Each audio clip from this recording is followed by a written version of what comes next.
പിന്നെ ഈ ചാനലുകാരോടാണ്. അവളുടെ ഭാഗം കേൾക്കുമ്പോൾ അവൾ എന്റെ പേര് പറഞ്ഞിട്ടുണ്ടെങ്കിൽ നിങ്ങൾ എന്റെ ഭാഗവും കൂടെ കേൾക്കാനും എന്റെ കാര്യങ്ങൾ അന്വേഷിക്കാനും നിങ്ങൾ ബാധ്യസ്ഥരാണ്. അല്ലാത്ത പക്ഷം ഞാൻ മാനനഷ്ട കേസ് കൊടുക്കും. അതിൽ നിങ്ങൾ പ്രതിയായിരിക്കും. എന്റെ പേരവിടെ നിങ്ങൾക്ക് BP ചെയ്യേണ്ടി വരും. എന്റെ പേര് അവൾ ഉപയോഗിച്ചിട്ടുണ്ടെങ്കിൽ ഞാൻ വെറുതെ വിടൂല. ഞാൻ ആദ്യമേ പറയാം. ചാനലും കൊണ്ട് ഇരിക്കുന്നവർ സൂക്ഷിച്ചോളുക.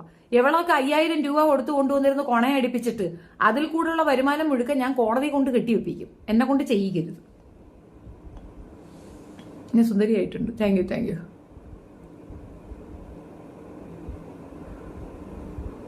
വോഡ്ക മേടിച്ചു തരുന്നതും സ്ഥിരം അടിക്കും ഫ്രണ്ടിലാണ്. ചേച്ചി ഞാനിപ്പോ ചേച്ചിക്ക് ഒരു സ്ക്രിപ്റ്റ് തരാം. മെസ്സേജ് സമൂഹത്തിന് കൊടുത്തിട്ട് എന്റെ പേഴ്സണൽ കാര്യം ചോദിച്ചു. ഞാൻ പേഴ്സണൽ കാര്യം പറഞ്ഞു. അത് ശ്രദ്ധിച്ചാൽ എന്റെ മാമന്മാരൊക്കെ നന്നായിട്ട് കഴിക്കാറ്. അവര് ക്രിസ്മസിനൊക്കെ പപ്പ ഇങ്ങനെ പറയാറില്ലേ? ഇല്ല, ശ്രദ്ധിച്ചാൽ പറയാറൊന്നുമില്ല.